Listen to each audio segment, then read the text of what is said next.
I shorted on Friday. Was it Friday? Is that Friday? Yeah, Friday. On PPI, and then I got another shot at 177 something from just before this PPI that I forgot to exit. So I'm back in profit by, is it 30 pips or something? Yeah, something like that. Very nice.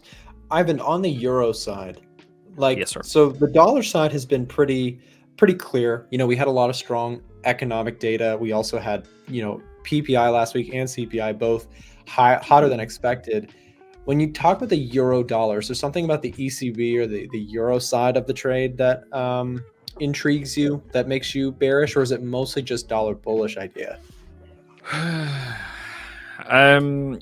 If we take the current situation, the Europe has 2.8 currently 2.8 CPI. It's the lowest one of the large the major countries, against the one that it's potentially increasing.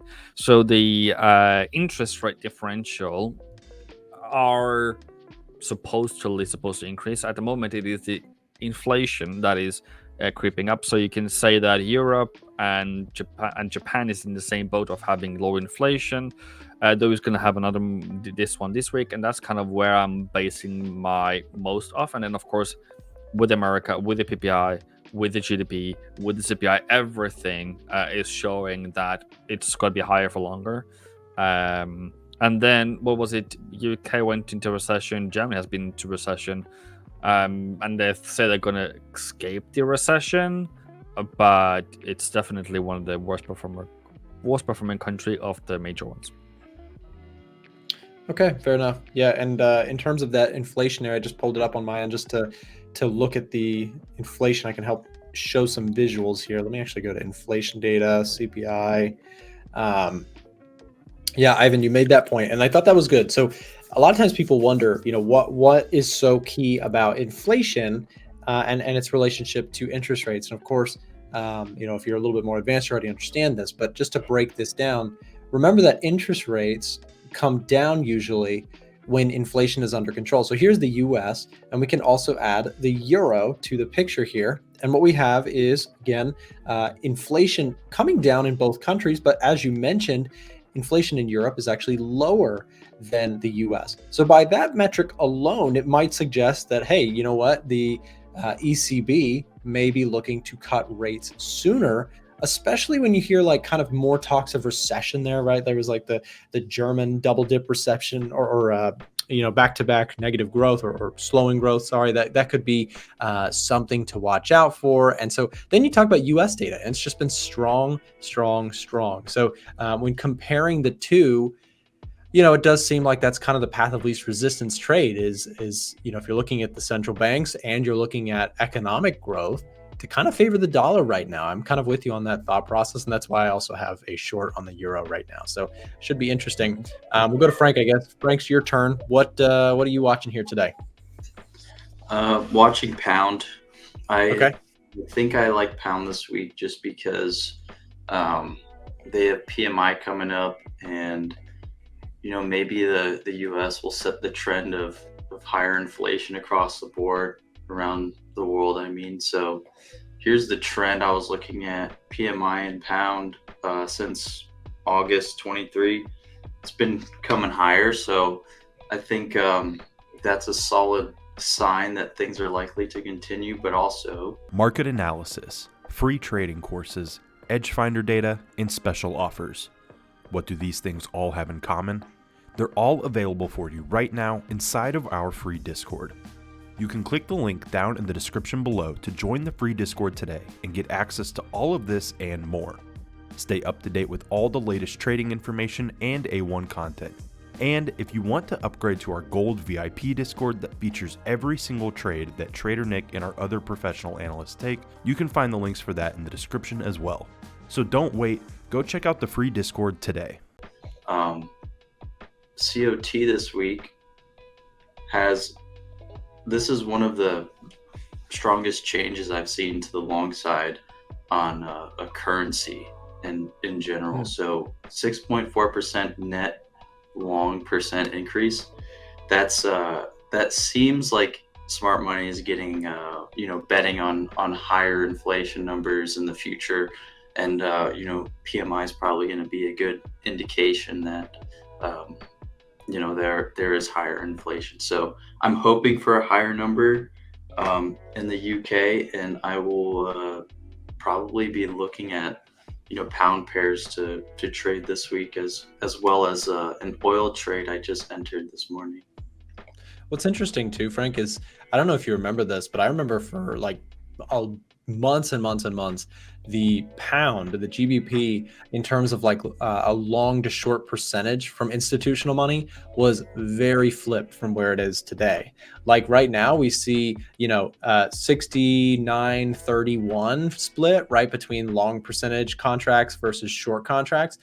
And that used to be like flipped. It used to be like 30% long, like super bearish. So that kind of shows you it's a currency, but it shows, risk on sentiment to a degree when people are buying currencies like Kiwi and pound, right? So those are both more risk on oriented currencies, as opposed to, everybody just getting super long the yen or something like that. So I think it's kind of interesting to see that. Again, that's a huge net shift. As you mentioned, the net change is 6.4% for pound, and same thing with Kiwi. That's a 3.43%.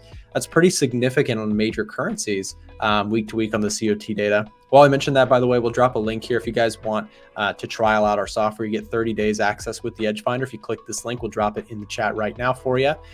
Fill out this application, and then you can get 30 days for the Edge Finder. So check it out there.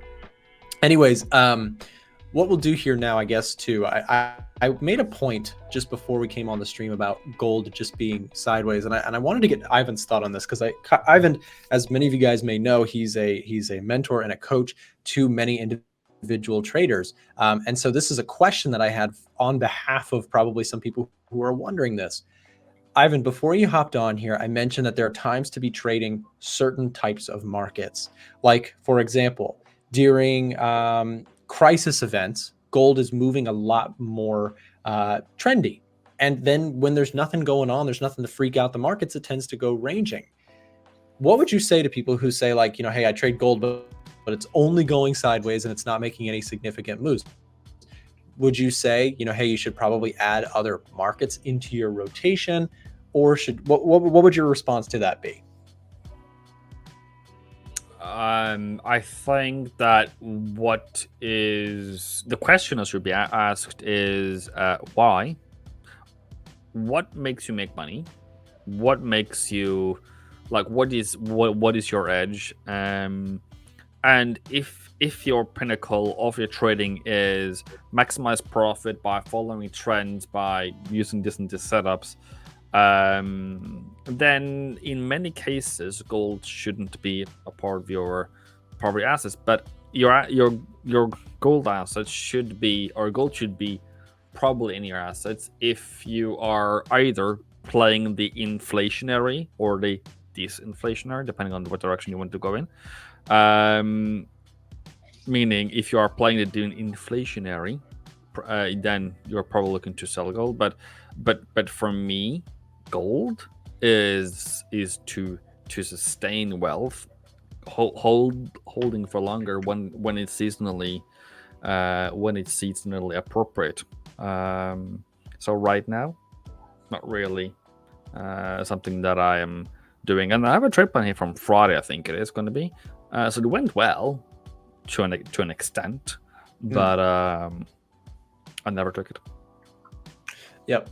Yeah, no, and I think as you mentioned, if you're somebody who wants to trade gold long or short, you need a trend. At the end of the day, if your strategy, if your edge in the market, if your approach to trading is being somebody who trades with momentum, trades with either fundamental or technical trends that are existing in the markets, if you don't have a trend, then there's no trade to be taken. And sometimes that's too simple of an answer for somebody who says, I only trade gold. And I know there's a lot of people out there who do that, right? A lot of people say, I only trade gold.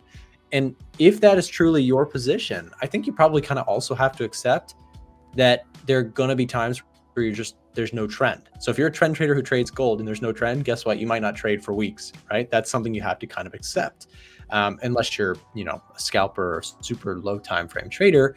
You just might not get trades that frequently. And I think that that's something you kind of have to accept if you're going to trade a solo singular asset. And out of the three of us, I know none of us trade a single asset. So you get a little bit more diversity in terms of stuff to look at.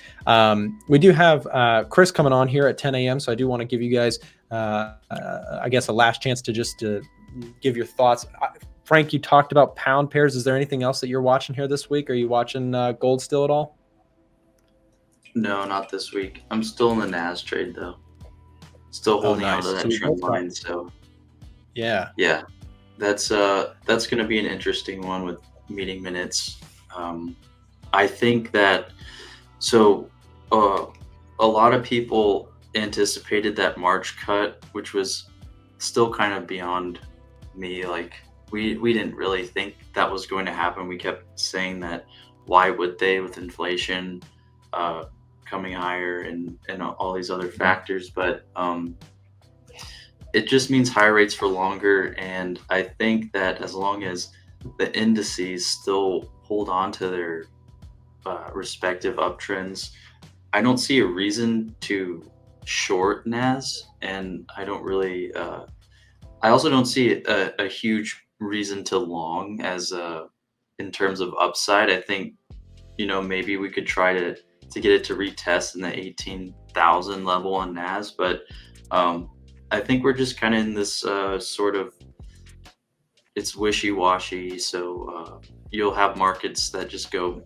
up crazily one day and then down in the same amount. So I think it's just stick to your trading, and as long as this trend continues, why not just be on the train for it? So yep, fair enough. Ivan, you look like you want to add something to that. What do you think? No, I'm just chatting. I'm just having fun. Oh, okay, fair enough. Ivan, same question to you though. Any other things that you're watching? Anything that you're keeping an eye on ahead of this week with meeting minutes and everything? I think the most important thing is to identify what kind of scenario are we in right now. What's the market like, and also beyond the trades, beyond the entries, beyond anything, what's the situation right now? Do we have inflation? What drives the market? Currently it's inflation or higher inflation. Okay, fair enough. Where do we then get the better setup? It's probably against something that is lower. So for me, it's going to be dollar. It's going to be hopefully dollar strengthened a bit more than it has been doing this morning. But then yes, there is a CPI from Canada tomorrow. Yep.